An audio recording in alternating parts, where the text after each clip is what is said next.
goodies and connect with them. Our speaker today is Bill. He is the president of the Minnetonka Historical Society, and he's going to walk through Minnetonka Township to village to city. How many people have been living here more than 50 years? Oh.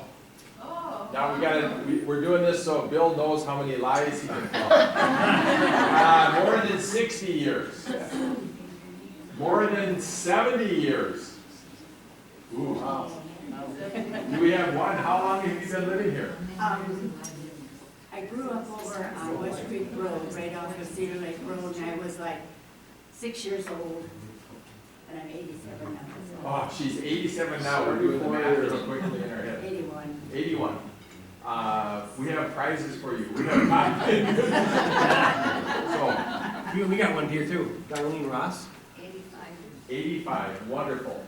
Long-time residents. I've been here since 87, 85.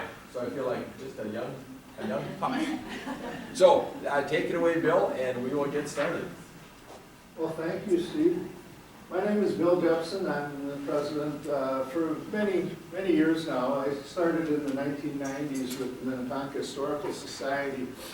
And today we're going to trace the history of Minnetonka as it became a village after being a township for quite a while.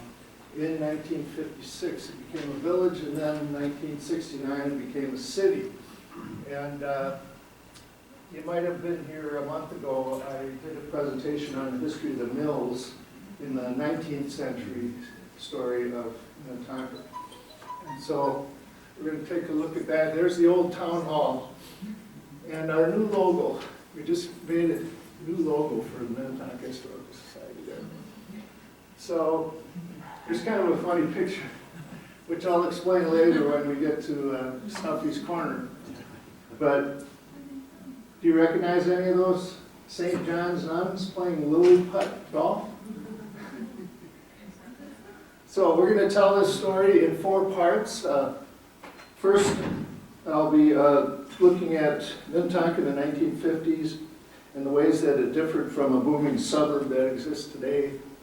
And then we'll talk a little bit about the impetus for the residents wanting to become a village, because all the surrounding communities were annexing parts of it. And then part 3 is the longest story about the history of that summer of 1956, when there was a big kind of a battle within to go with either 2 villages or 1 village within Minnetonka. And then part 4, we talk about the city just a little bit. So what I want to do first is give due credit to Betty Johnson, because I was only 2 years old when most of the events of this story took place. I was born in 1954, and in that year, she and Robert Johnson, her husband, moved here from out east, and she was very involved in all the civics of Minnetonka, and she wrote this narration for the 50th anniversary. There was a publication in 2006, in the 50-year anniversary, you might have seen it. And so she wrote a couple stories in there, and so I thought that would be a great outline for this PowerPoint. And what's interesting about her is that besides being a witness to many of these events in the 50s, she was also notably the first woman elected to this village city council in 1968, and then a year later it became a city. So she had a 4-year term, so she was the first female, and she also served on many city boards and commissions. During her 4 years as councilwoman, she oversaw the Burwell House purchase, the construction of Ridgedale Shopping Center, the parkland acquisition, plans for a citywide sewer and water system, and a move from the village hall which was that first picture, to where we are right now today in 1971, to this City Hall. So even before her time in the council, even before her time in the council, she strove to serve the students in countless other ways, including starting trails for Tonka. And so she initiated the trail system between all the parks. And in a recent interview, her daughter said, there used to be no trails. You can credit her with having the foresight to plan and acquire lands to have connections between parks. People would ask her, why are you buying all those woods or all that marsh? And Betty would say, because someday there's going to be a lot of houses here around this land, and people are going to want to have trails to ride their bikes to, including my family. I live in Sherwood Forest, and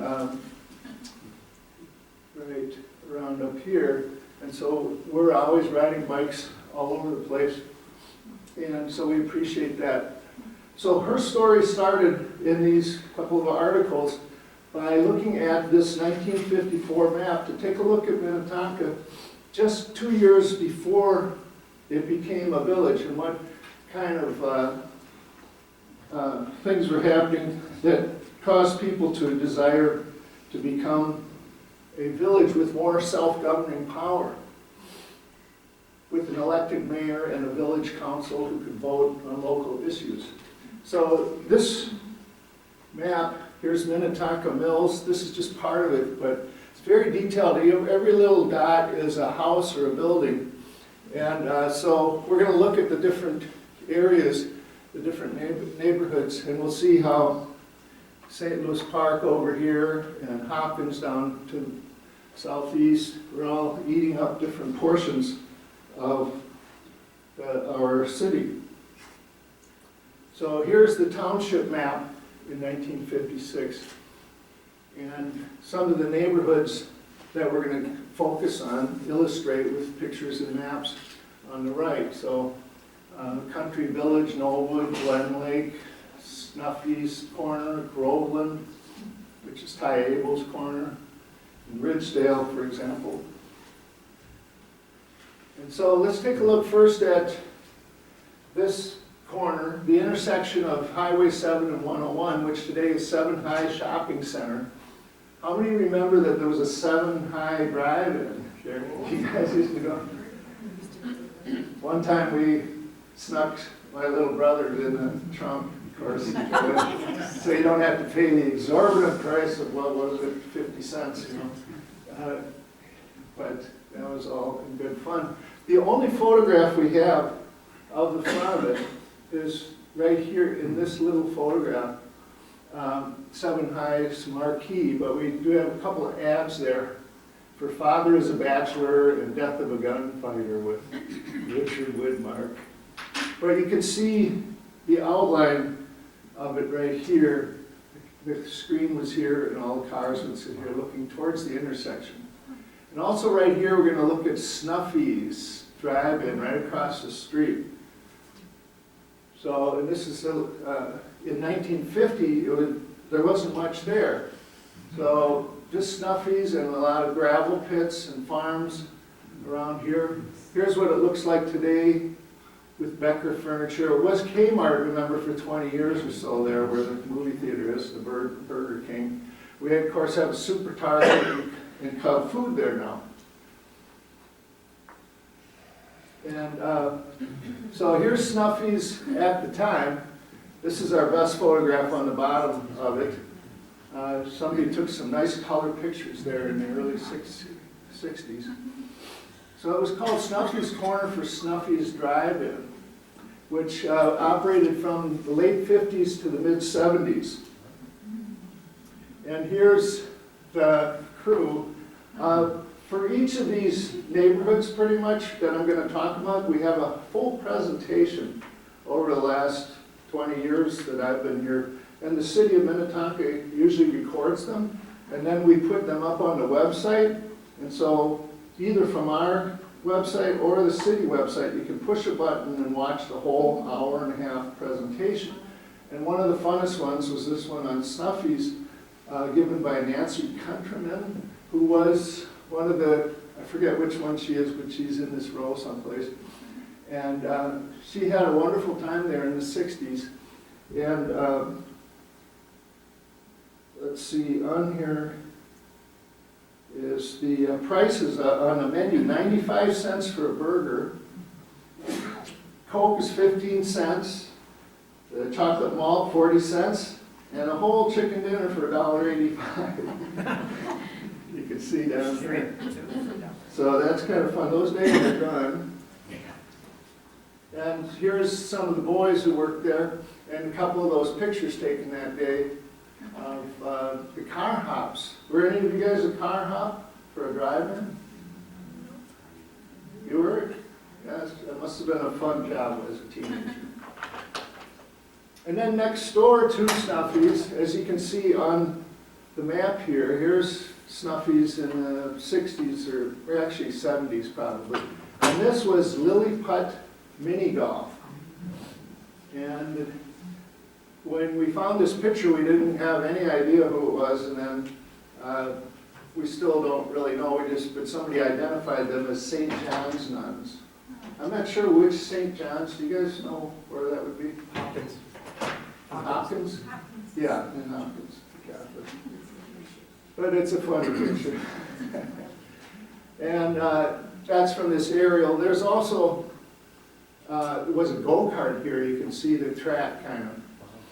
And so in that 1954 map that we'll keep referring to, that intersection is right about here because they straightened out 101 to go straight across here. And there's nothing there really. It's and then down here is a gravel pit, which became Minnetonka High School in 1951 or so. They started building it. It's quite a bit bigger now. So that was that neighborhood. Now let's take a look at Glen Lake. And Glen Lake, the sanatorium sat on the hill just south of Glen Lake for many years, from 1916 to 1976. It was the national destination, you probably know, for thousands of young sufferers of tuberculosis before there was a cure. And today, it's a golf course. So you can kind of see down here. And I play with my 3 sons. We go around that circle there playing golf all the time. But this building, the huge Glen Lake Sand, was right there. And then Oak Terrace, for many years, was a home for troubled children.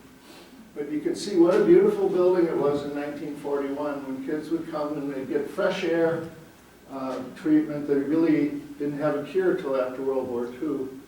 But they were, the only thing they could do was just, they thought fresh air and sunshine would help them. And here's another look at a photograph, an aerial from 1957. I'll be referring to a number of these from the University of Minnesota has collected all the airplane aerials and has a very organized website where you can just push a little circle on whichever date you'd like to look at from that airplane view looking down. And so I'm making a lot of use of that. It's, they started in 1937. It's called Minnesota Historical Aerial Photographs Online. So if you just look up map. And it's really fun to see the buildings and what's not there. Here's Oak Terrace is all just a field, but if you look at a later one, it's all connected. They're all built. And then over here nearby is Glen Lake, the intersection of 101 and Excelsior Boulevard in 1957. And so the main businesses, there are just a few of them. And we'll look at those now. But here, 1967, 10 years later, they built a few things like baseball fields here, you can see here, but not 10 years earlier. So there was a lot of building going on during that decade. But in Glen Lake, there was a sleepy little business corner with Sandberg Grocery and Kramer Hardware. You probably know about the Kramer Hardware, was there for 100 years. That was another presentation we had about Glen Lake, and it's online. And John Kramer helped us with a lot of old photographs like this one with his father. And so they were right here, and then they moved actually back and forth, but right now it's the unmapped brewery. For a while it was Country Club Market, but Sandberg Grocery Store up here was there for quite a while.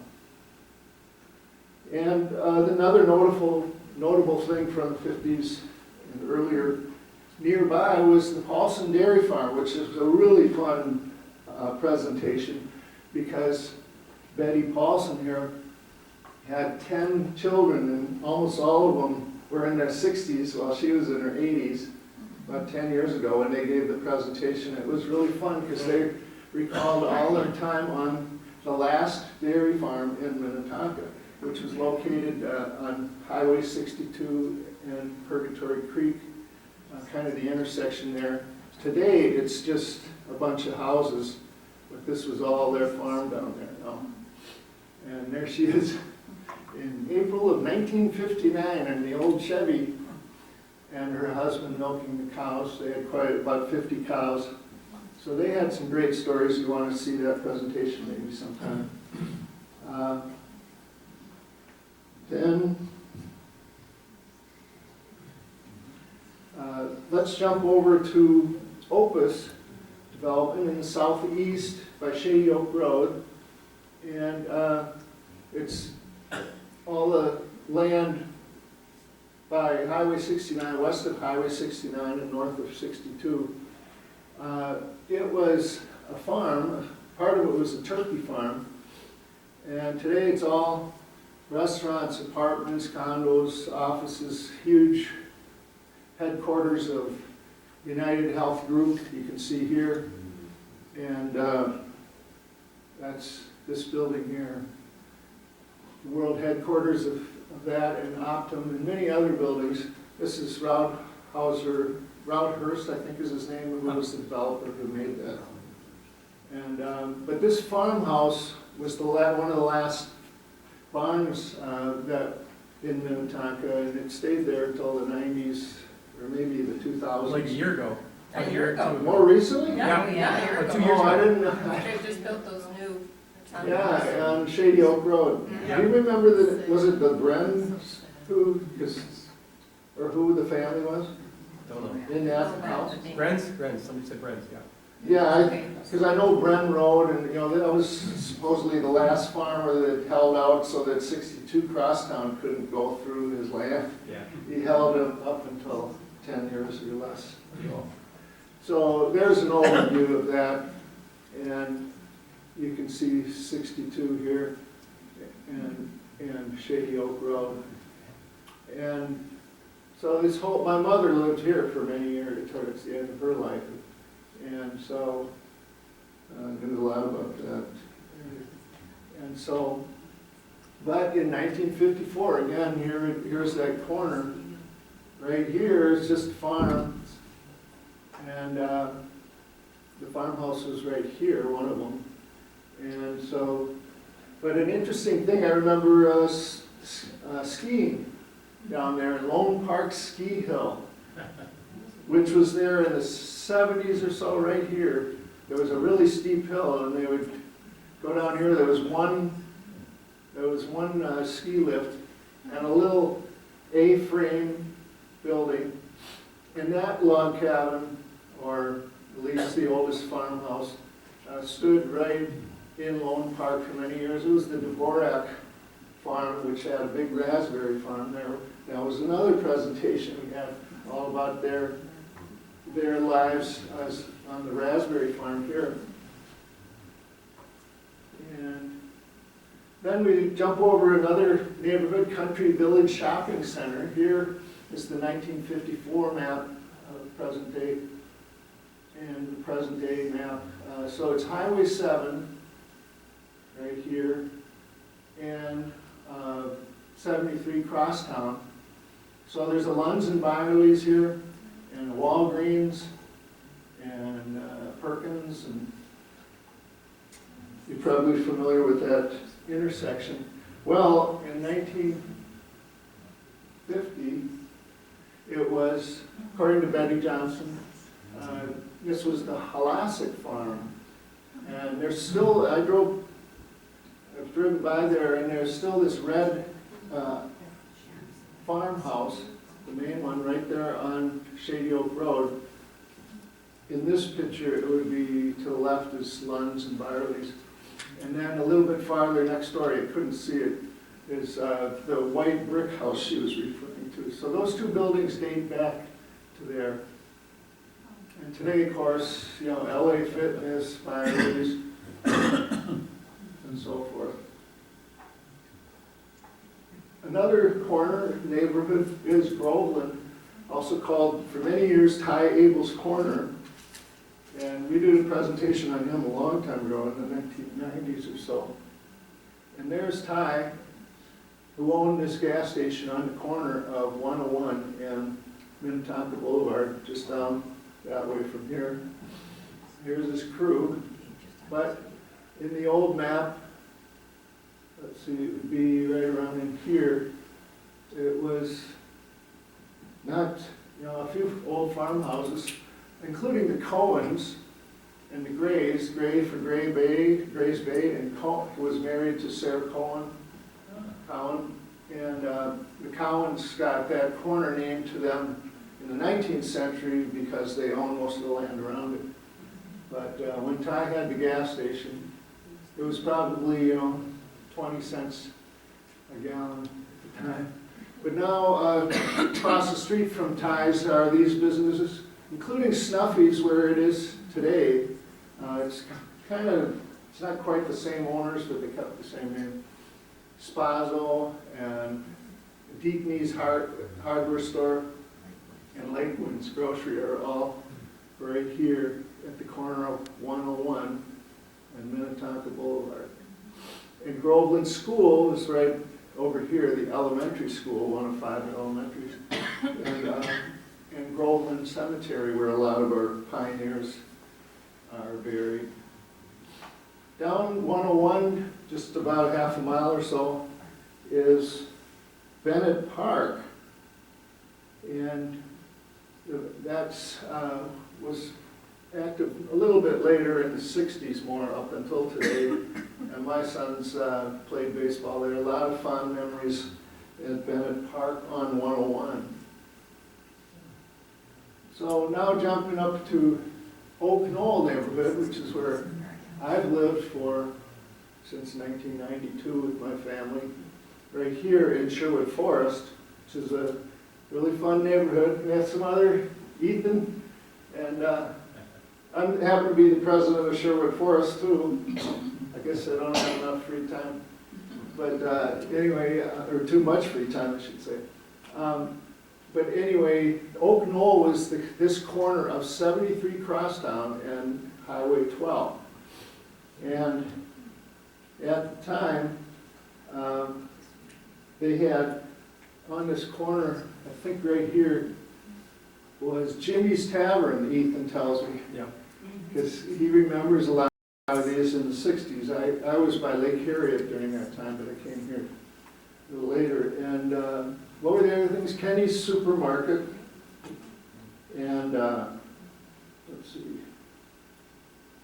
And a Bullet Ammo store, and a Union 76 store. Yeah, Purell for that. Or Purell, right here. So it was a stop sign there at Highway 12. Actually, in the next picture, shows you one of those aerials again. This one's from 57. So here's that corner with Jimmy's Tavern, Yeah. which is a huge, office park now, and Kenny's Supermarket. And notice it's a stop sign from Hopkins 73 Crosstown to Highway 12. Now, of course, it's a big cloverleaf. And this is Crane Lake. And right here was Sherwood Forest. And this school was one of the last one-room schoolhouses that's still standing. It's called Omegon today, but it was Oak Knoll. This is some students there in the 1950s in the building. The original brick building. You know, I can interject something here? Sure. The school, that's actually the second building that was built in about 1924. It was a wooden frame building before that, that burned down. And then that was built in 24 and still is there today. And down here is, you were talking about the Pure Oil station, that's like right about here, and Kenny's little supermarket was here. And that's Jimmy's Tavern right there. And then there were some of those buildings here, like the hardware store over You there. remember hardware store? Yeah. Yeah. So this is Hopkins Cross Road, not Crosstown, Cross Road. Just Crossroad, you're right, yeah. Oak Knoll Church. After the original. That'd be in this area here. Isn't that right? Yeah, Yeah. behind here a little bit. Oh, it's over there. If you look online, you can zoom in close on, this is about as close as you can, but you can, these maps are huge. And so you can really explore them. It's fun every decade. They did them on the sevens, 37, 47, 1957, 67, and so forth. Now, another thing to look at in this neighborhood is this farm here, which is the Larson farm and the Anderson farm, and that became the high school. And so that today is where my family went to school. You go to Tanglin Elementary first, and then you go to North over here, junior high, and then you go to the big Lindbergh High School. And before that, on Highway 7, just talking about high schools, was Eisenhower, named after the president in the 50s. And so that was built earlier, and that, with all this growth, we had so much, they had to consolidate and buy this farm, the Peterson and Larson farms, and on Cedar Road right here and 73. And then they could accommodate all the students. I taught history there for a while. And so, anyway, that's how that got there. Looking at the maps a little bit, this geomap, you can see this area here where the highway is supposed to be, and Highway 12, there's nothing there. But we're talking about this part of the map here. But we do have an article from the 60s about this new superhighway that's being built in between 1965 and 1969. So this is an interesting picture of Minnetonka Creek, kind of right above the Burwell House is where the plane is. It was a helicopter actually that did it. And this is Minnetonka Boulevard and Lake Minnetonka in the back. And so they're building that cloverleaf. And they had to move Minnetonka Creek, they had to straighten it out so it was parallel to the highway. It was going straight this way. And of course, like a month ago, I was talking about Minnetonka Mills, and they backed up the water so that you could take a big, fairly good-sized steamer all the way out to Wayzata or Excelsior from here. But the highway system came in the late 60s, and that brought even more growth. Here's an aerial of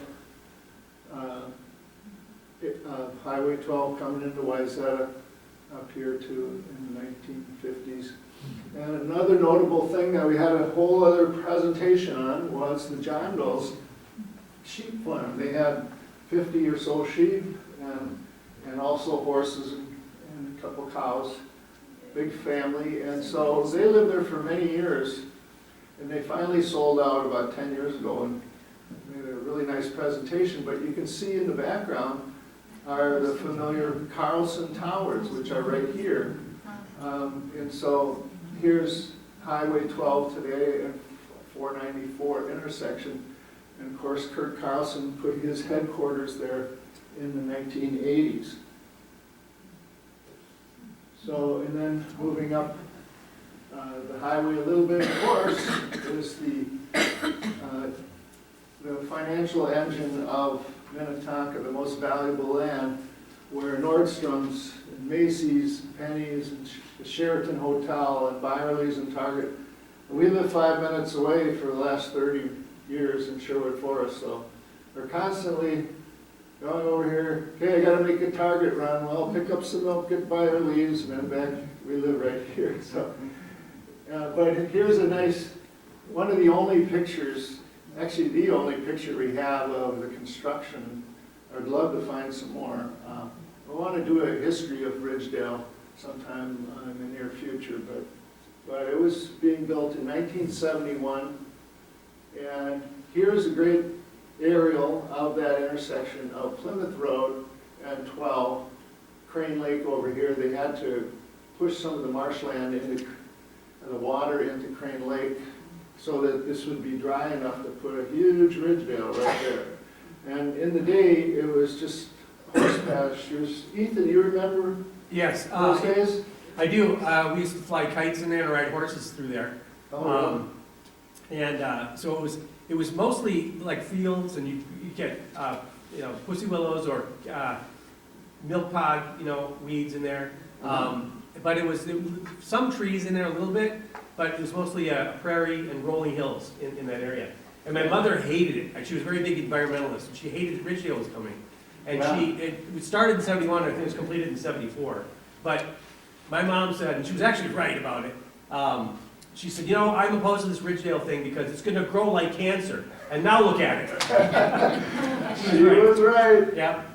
Yeah, because the quiet little neighborhood of Sherwood Forest, but people don't drive through there from the mall, so it hasn't been as bad as they feared. But there was a big battle at the time with the neighbors, so that's interesting. Take a look. We're wrapping up our tour here. Look at Minnetonka Mills, the oldest part, where I gave a presentation a month ago about the mills there and how everything grew out of that. It's here's one of the only pictures we have from about 1949. You can see the outline of the Fairway Grocery and Hot Point are still here with People's Organic Restaurant and Arts, the art. Arts What? Arts Desire. Arts Desire, that's right, yeah, right here. And of course, the Dairy Queen, everybody loves the Dairy Queen. And so, and next door, of course, is the other, there's only 3 original schoolhouses, brick schoolhouses, Groveland, Oak Knoll, which I just told you about, and Burwell, which has been developed into St. David's School today. And we recently did an inventory over the last couple of years. We got a $10,000 grant from the state, and we found some really great treasures. And for another time, we'll tell you about this 10 wooden-bound scrapbooks from the 1940s, from the Burwell School, where all the kids wrote letters and had pictures of how they were gathering scrap metal and competing to have the most war bonds, and also collecting milkweed, which interestingly was for parachutes, I think. No, K-Pac. For what? That's K-Pac, life preservers. Oh, life preservers. Yeah. That's right, yes. I went to Burwell School in the 40s. Did you? And when I went to school, Miss Burwell was a librarian when I was there. Louise. Yeah. 45.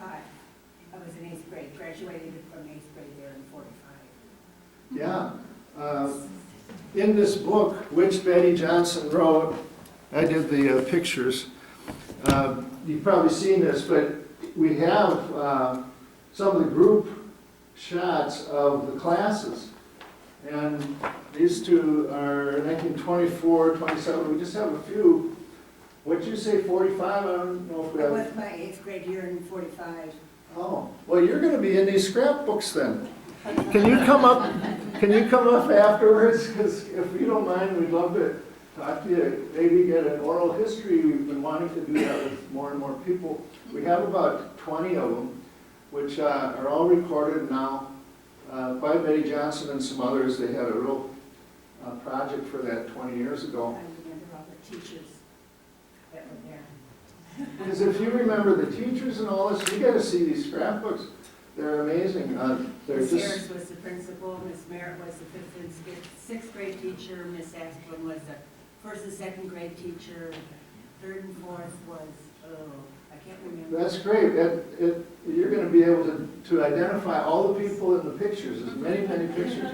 And that's for another day, but we're definitely, this is just a few of them. But we're going to be doing that and publishing a lot of other things like Dana Frere's history of Minnetonka. He has a 400-page manuscript that he always wanted to publish in the 1940s, and Betty Johnson tried to edit it. He has very terrible handwriting, which is just barely legible. She could read it.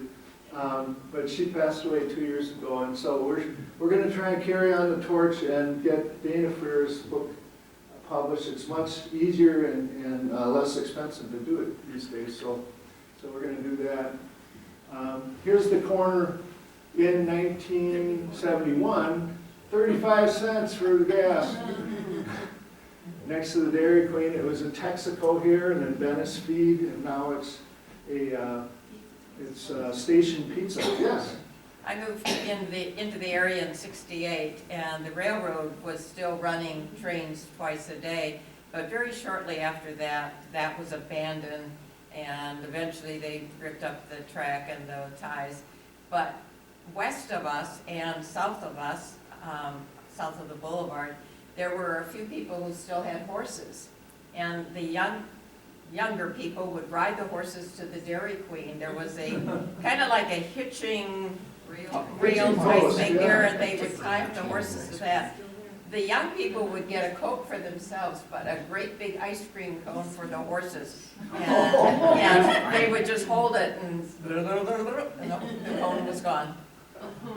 Can we get some of those stories from you later too? I'd love to have your phone number or something. And that's great. It anticipates one of the upcoming slides about the horses there. That was a whole other presentation about all the horses. But they would come up and down here and go down to the creek. And what you're talking about is this railroad. And I was wondering how often the train went. You say 2 times a day. The first morning we lived in our house, which was just on the trail that is there now. The train had to blow the horn for Baker Road. And we didn't know what that sign was in front of our house, but it was a signal to blow the horn. We almost had holes in the ceiling of our bedroom the first morning that went off. Yeah, it was pretty loud, I bet. So it would have been about 5:45 or 6 o'clock in the morning, and then there was another one about 12 hours later. And of course, now it's a bike trail that my wife and I enjoy taking all the way out to Excelsior. It's all level, very nice. And then come back to the Dairy Queen. And this is the town hall. It was in the first slide, but just coming back to it, we'll come back to it again because this is where the vote was for to become a village. That's in the late 1940s or so. And so here's that map again, looking at Minnetonka Mills in 1954. Not a whole lot there. There are a lot of empty areas. This is the 1957 aerial with the Burwell School and where the Dairy Queen is now and the gas stations and so forth. And so that was where the original mill was in the 1800s, the mills. But let's look down the street here to where we're standing now is, Betty says this was a gravel pit, oh, right here. This gravel pit and marsh is the City Hall right now. Because this is Williston coming up to intersect Minnetonka Boulevard. And so here's the Civic Center was built in 1971, as you can see. Here's Minnetonka Boulevard, Williston, and oh, and here's what you were talking about. So we had this presentation, and next door to me is Betty and John Eide and their 3 children. They used to ride horses from Sherwood Forest all the way down there. We had about 10 families with horses. And that's due to these big acres. The minimum acres was half an acre, but a lot of people had 1 or 2. And so then you could ride down to Minnetonka Creek and ride into it. And part of that presentation, there was a gentleman who went around and photographed all the barns that still existed in the 1990s and 80s. And so each of these orange dots is a horse barn. And the title of that presentation, which is online, you can watch it again, is called Minnetonka, There's More Horses Than People, back at the time. Oh, and also right next to here was a track where they had little rodeos and competitions for the teenagers to ride. And so that was a lot of fun. So let's get into the political story here now, part 2. That was just kind of an introduction to take a look at our city in the 50s and 60s. But now we're going to look at the impetus for becoming incorporated into a village and a city was all these annexations. We grew smaller up until 1956 as Wayzata, Hopkins, Deep Haven, Woodlands, St. Louis Park, all annexed portions of Minnetonka.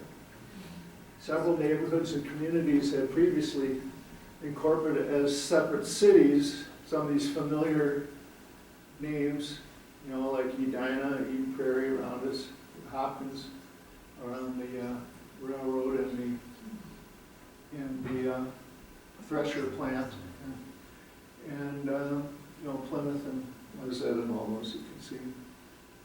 So let's look at first Wayzata. They were actually much earlier in the 1880s, 90s. They annexed quite a bit of it out of our square township. But then in the 1950s, there were some more annexations. And in fact, there was a flurry of them over a 5-week period in June and July of 1956. You saw the Wayzata train station there too. And this is actually Excelsior, but it's a great picture of how the trolley came here. People would get on the boat and go over to Big Island. But anyway, here's Wayzata and Bushaway Road. This neighborhood here got annexed in the 1950s. And there's a big booklet on it. Owners of almost 700 acres in the northwest part of Minnetonka Township, about 600 people, requested annexation to Wayzata because they would be eligible for city sewer and water services, increased fire protection and policing, as well as the taxes to go with those. And also, so that's up here, Wayzata and Bushaway Road. There's you know, the bridge over Grays Bay there. And this is Deep Haven over here. They annexed quite a bit too. In 1950s, they annexed some more. Bill, I have a question. Yes, Ethan. So how much, so originally Minnetonka was much larger and everybody kept, you know, snipping away our land. Mhm. Do you know how much land we had or was lost? Yeah, it says At least 1 mile? 36 square miles, and I went down to 28, if I remember right. It's on one of these future slides. I'm going to go into detail Okay. about all that. And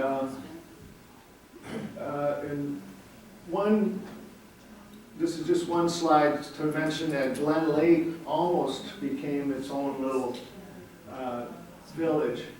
They were trying it for a year or so, and then when they got together and decided, after much discussion and angry feelings, they decided that it would be better to stay within the township government. So, but Hopkins was one that really got a lot of our land. Other areas annexed later, but by Hopkins after city sewer was connected to Minneapolis in June of 1950. And city water was available. West Hopkins also annexed it in 1949 and 53. So up here on this map are, you could say, the biggest, most valuable homes of Hopkins. It's along Minnetonka Boulevard, so they kind of got that development there with big lots. And it helps with their tax base, I think. But anyway, they took that in, I think, 1953. Also, 2 more Hopkins annexations were the Oak Ridge Golf Club. And in this 1954 map again, you can see Oak Ridge. Here's Highway 7, and then Oak Ridge Road between Minnetonka Boulevard and 7. I always take that shortcut. But all this land was a big farm, or a couple of farms, and it became the big golf course and club. And then also, in this map, you can really kind of see how small Hopkins was, and they just kept buying or annexing different parts of it, like Interlochen Park, which is by Blake School. This whole red neighborhood here was annexed from us. And then we're going to look at Knollwood, which, you know, at first I thought, because we don't have any land east of Highway 169, I thought that was the border of Minnetonka, but it actually was east of there. And so it's just that these suburbs kept getting everything up to 169, including Knollwood right here, Knollwood Shopping Center on Blake Road, and 7, as you probably know. Here it is in the I suppose that's in the 70s or so. 80s maybe. So when was the Knollwood Mall constructed? Yeah, so Any idea? on one of these slides, I think it was the 60s, but Knollwood was annexed by St. Louis Park between 47 and 54. Here's a graphic for Knollwood Plaza. And do I say here? Yes. Yeah, opened in 1956. Anchored by Red Owl Grocery, remember Red Owl? And the Powers Department Store. Local suburbanites appreciated the convenience of one-stop shopping that Knollwood offered. There's Woolworths and Piggly Wiggly, can't forget that, and Snyder's Drugs and Fanny Farmer. And nearby was Miracle Mile, that was a little farther east. But anyway, I'm thinking this one-stop shopping idea might have been an impetus for Southdale being created just a few years after that, the very first, Dale. And so, from 1947 through 1955, St. Louis Park annexed land east of Ford Road called the Kilmer neighborhood. So that's right here, this little corner chunk of Minnetonka, and also Shallard Park. And so the St. Louis Park City Council responded with the first and second reading of an ordinance. The annexation request could only be made by the individual property owners involved. Township governments like Minnetonka did not have the authority to stop or deny annexations. Wow. So because it was just part of the huge Hennepin County, you had to go to the Hennepin County government. They said, yeah, go ahead, this developer can. So this is a case in point. Shallard Park right here, this is 169 and 394, and you've probably seen these tall buildings here that came in the 50s here. So 125 acres were annexed from Minnetonka Township to St. Louis Park in 1955. It's the area north and west of today's 169 and 394. The annexation was requested by the owners of the property. There's about 8 owners, I think, in order to build a $15 million development. Shallard Tower is there, and this is Wallace Freeman, who was the leader of that development. And also the Kilmer neighborhood. So my Hopkins High School is right here, and my son's had some friends in here, and we find out that they're actually in St. Louis Park, not in Minnetonka, because this was carved out in 1954 for that development, Kilmer development.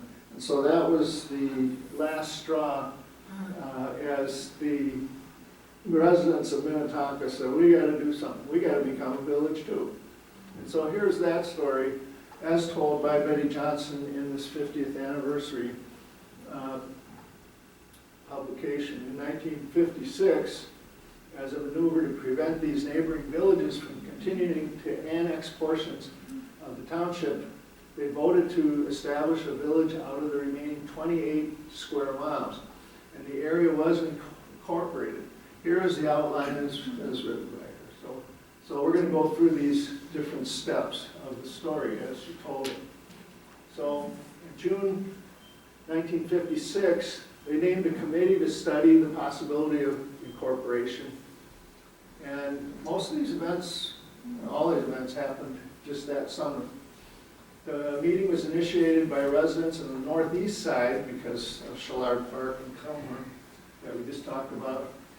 And they were opposed to the annexation, which was initiated largely by absentee landowners described as non-residents for the development of real estate interests. And the town board chair was Ray Porter, and William Froms was a key leader of that. And we do have an oral history of him, which we'll be publishing with our book of oral histories. He was a judge, lived till his 90s, and Betty interviewed him around 2004. So that's where she got a lot of this story. To become one village or two, that is the question. So in 1956, when the committee report recommended incorporation as a single village, it was presented to the town board a couple of weeks later. The campaign for two communities, one being Burwell, was also underway. So here's Burwell. What's Burwell? Imagine we'd be in the middle of, well, actually right here, we would still be in Minnetonka, but Sherwood Forest, Ridgedale, all that would have been in the town of Burwell, the city of Burwell. So the boundary line for the two proposed villages ran west along Cedar Lake Road here for a while until it hits the creek. And then it follows the creek all the way up to Grays Bay, and then goes north to Wayzata from there, kind of in a squiggle. But the village of Burwell was proposed. Here's a better picture, 1956, a better map. You can see this area, proposed Burwell Village. Included 3,800 people in that area. It's about 3.5 miles east to west. And oops. So competing competitions, a letter. This was a lively topic of discussion and activity in 1956. However, the decision to change from a township to a village was not made overnight. And this is just one of my favorite pictures. It's actually a Hopkins bar at the end, but you can imagine all the people discussing. And so this letter was dated in 1956 in July from the Burwell Village proponents describing the sequence of events that when competing petitions were presented to the county board and for a single village and for two communities. So they say, we are alarmed because through previous careful study, we, the Burwell group, were convinced that the area of the proposed village of Burwell would make an ideal village where we could control our costs of services and government as the years went on. We immediately canvassed and met with the large group of citizens representing every portion of the Burwell area. After careful consideration, this group of citizens decided to take a census and petitioned the Board of Commissioners to hold an election which would determine if the majority of the citizens of Burwell area wanted to form their own village. Our census was started on Saturday in 1956, June 30th. There's a picture of a census taker at the time. We're about to start a new one this summer. It was completed and the petition prepared and properly signed and notarized on Tuesday, July 3rd. Too late for the presentation at the county commissioner's office downtown. Here's the building, the city hall that's still standing, and the Father of Water statues inside. They must have gone right by there. As we appeared at the courthouse at 6:15 a.m. on July 5th, and at 6:45 had representatives in the front of the four doors of the county auditor's office, where the petition must be presented. The representative carrying the petition prepared by those close to the Minnetonka Township Council appeared at 7:35 a.m. So here's downtown Minneapolis, what it looked like at the time, the tallest building, Fauché Tower. Not today. So continuing in this letter, In the newspaper article, the incident was described as a photo finish and a draw. Actually, as witnesses can testify, your Burwell representative stood in front of each of the 4 doors of the county auditor's office first. Our petition was presented first and stamped at 8 a.m. The other petition was stamped at 8:15 a.m. At any ticket window, first is first, not a draw. We feel that our petition should be recognized and voted upon first in an incorporation election. In conclusion, we wish to pay a tribute to the good services and good government we have enjoyed under the Minnetonka Township and its governing board. It's too bad that we cannot keep it that way, but we can. So they were pretty angry. The Hennepin County Board accepted the petition for a referendum for a single village that included the entire township and set August 22nd, but a month later, as the election date. 30 residents signed a letter dated July 13th listing reasons for the establishing Burwell Village, for establishing it. We want to keep this beautiful residential area, which it is now, and just paraphrasing some of their reasons, to keep down the costs of services of government. The area is homogeneous in quality. We want protection against encroachments from adjacent communities. We have close to the grassroots government with limited problems and limited maintenance costs. We want to keep building restrictions as they are at a 1/3 acre or larger. We never need trunk line sewers and city water supply, and we want to keep our taxes under control and lower than they would be likely if a village was formed from the whole township. So those were their reasons. The report from the committee appointed by the town board was completed on July 30th and made available to residents. The fact-finding committee had considered the pros and cons of 4 alternatives. We could either become a single village, remain a township, annex to several adjoining communities. We could just be part of Hopkins and Wayzata and just say, okay, take it all. Or split into 2 more villages, Burwell and Minnetonka. But of course, they recommended that incorporation as a single village would be it.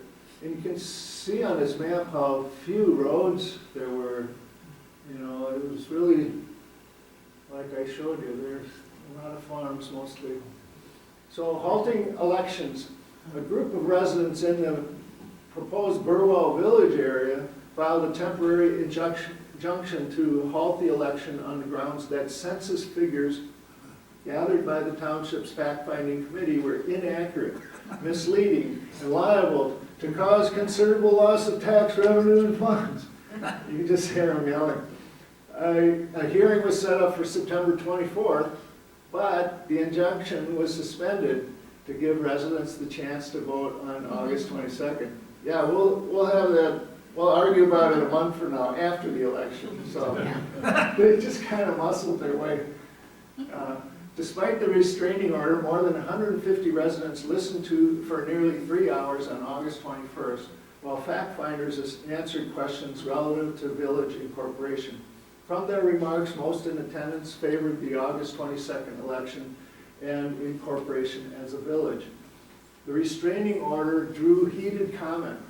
Residents objected to what they termed as the right of a small group to deprive the majority of the township's residents from voting August 22nd.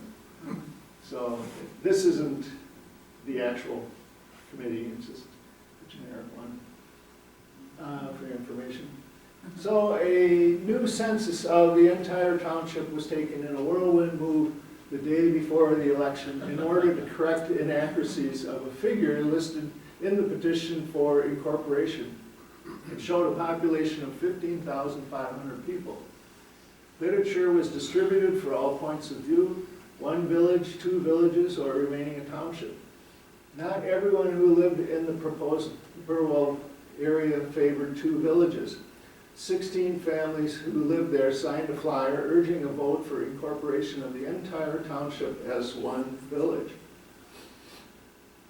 So then the election happened. The election to become a village was held in the town hall that original picture I showed you on Minnetonka Boulevard and Baker Road, where regular or special town elections always took place.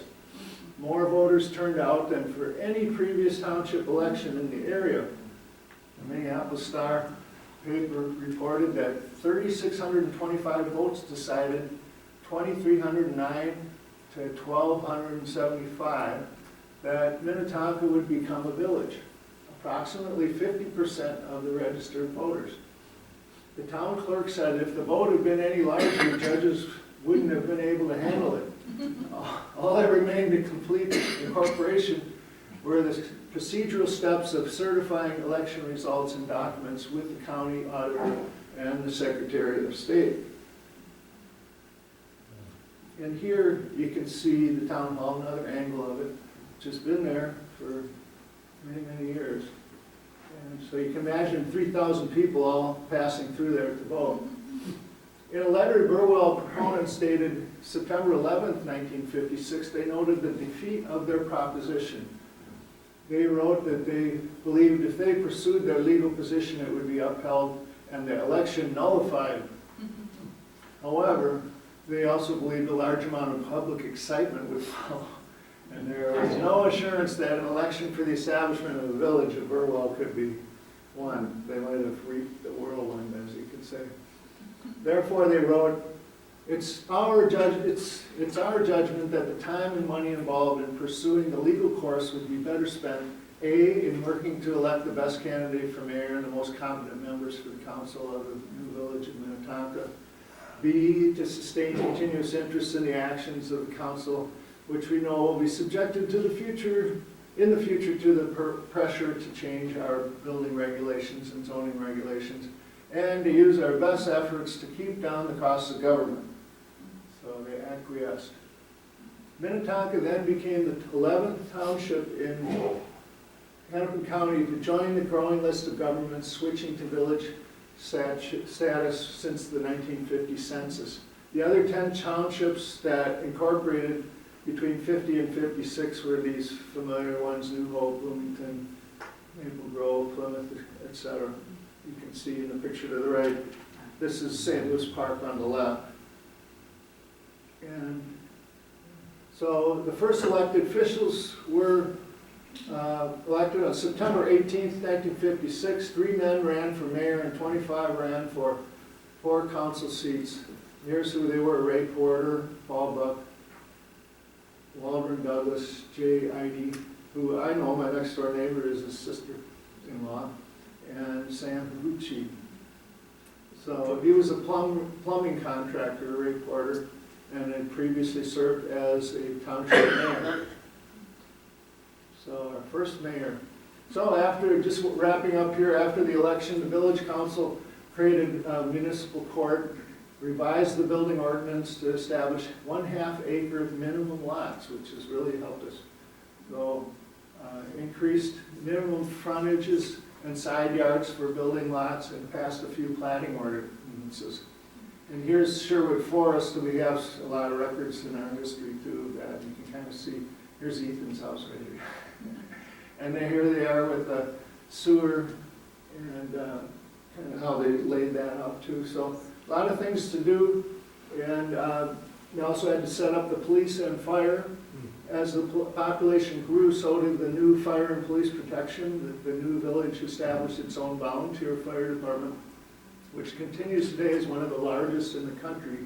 In '58, the council increased the number of men on the police force, and it grew from 1 chief and 1 patrolman back then to more than 80 officers today. So, and last slide. So Minnetonka Village becomes a city in 1969.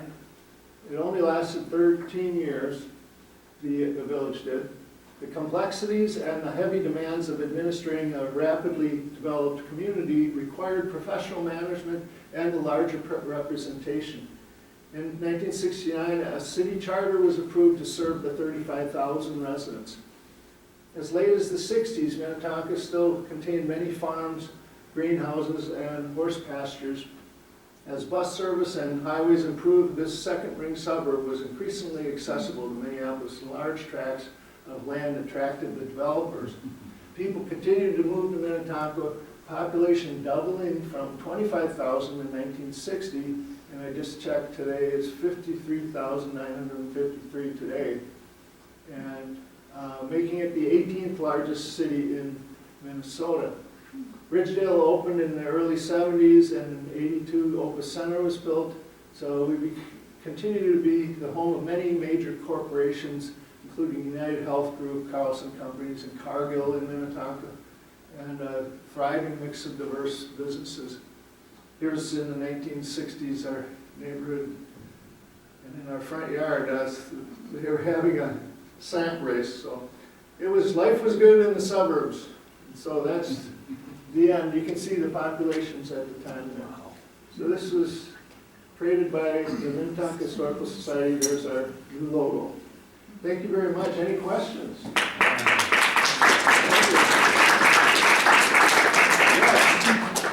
wondering where the name Minnetonka. Oh, Minnetonka.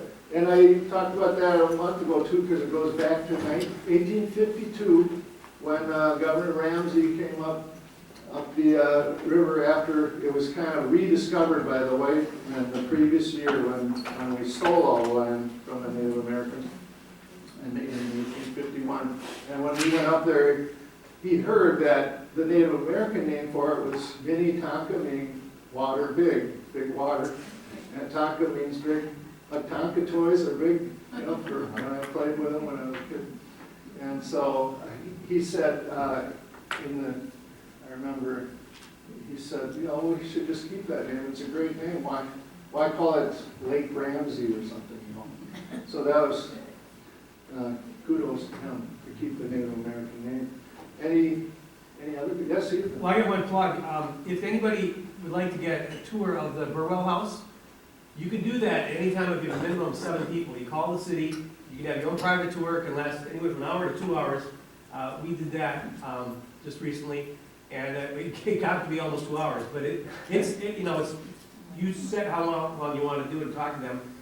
There's no real fee, except they would like some kind of donation. So you can do that anytime. Otherwise, there are hours, in the normal season for the Burwell House. But it's just another neat benefit to the city. Thanks for the plug, Ethan. Yep. That's great. That's great. Yeah, we all summer long and into the fall, and we even have some holiday decorations that we do up until the first week of December. We do it every year. So hundreds, thousands of people go through the Burwell House, 1883 house. You should take advantage of that. And if you're interested in learning more, here's the book that Betty and I she wrote, and I just put the pictures together. But this comes when you join us for only $10 a year.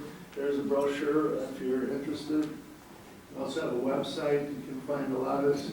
We have a walking tour now with 200 slides. You can walk from the Burwell House in a big circle over to the church and the bridge back next summer. It's really fun.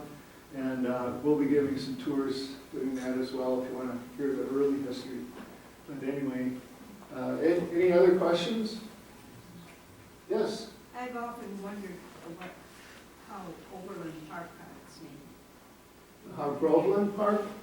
Oberlin. Oberlin Park. Over in Oak Knoll area. Do you know? I don't know. No. I'm sorry, I don't know the answer to that. But let's look it up.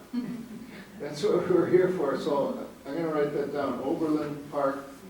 Yeah. And why are you interested? What do you know about it? My boys have played thru with ball Oh, sure. at Oberlin. And mine did, I didn't mention Big Willow Park on Minnetonka and the I Babe Ruth think Park. there's supposed to be Indian mounds over there. Yeah, they're actually everywhere in Yeah. Indian mounds.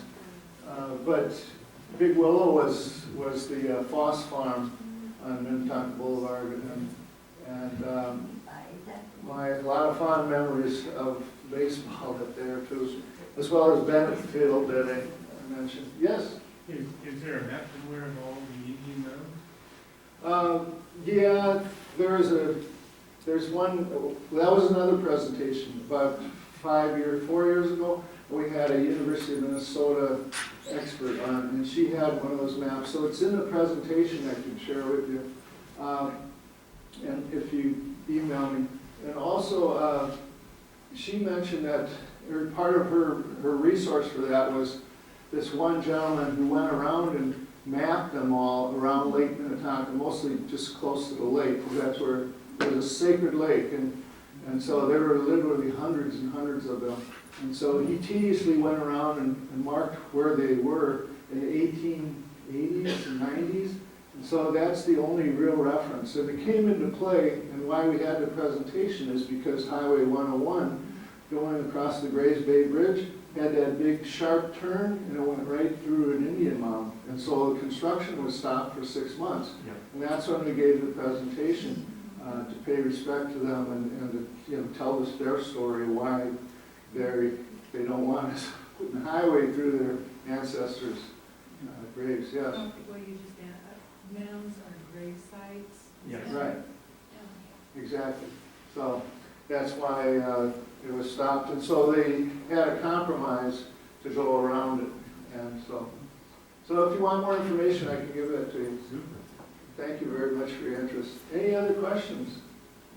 I have a comment. Yes, ma'am. The city of Chanhassen went through something very similar as a township, and then Chaska grabbed a big chunk of land, and that's where Islington Park and all the industrial areas are. And again, it was like a 36 square mile area, like Eden Prairie, 36 6x6 miles. And so Chan now is about 25 square miles. Again, the snatch grabs, and then same dates, all of a sudden, but we've got to become incorporated, so no one can get any more of our land. That's right. And I never realized this until I started studying it, that was such an issue. That when you're just part of a big county, you don't really have the You're a rights. township, you're nothing. Yeah. I just did some math, it looks like we lost about 50 miles of acreage, or area. Well, yeah, they said 36 to 28. Okay. But And then we also have to add in the 125 acres that Shallard took. Yeah, That's a huge chunk too. yeah. that So was really, we big. would own all the way down to Knollwood, probably, Yeah, they would have. including it. Yeah. Anything else? Thank you so much. We appreciate you coming. Hope to see you again. We'll have you very much. Please come up and consider joining us. You get the whole suburban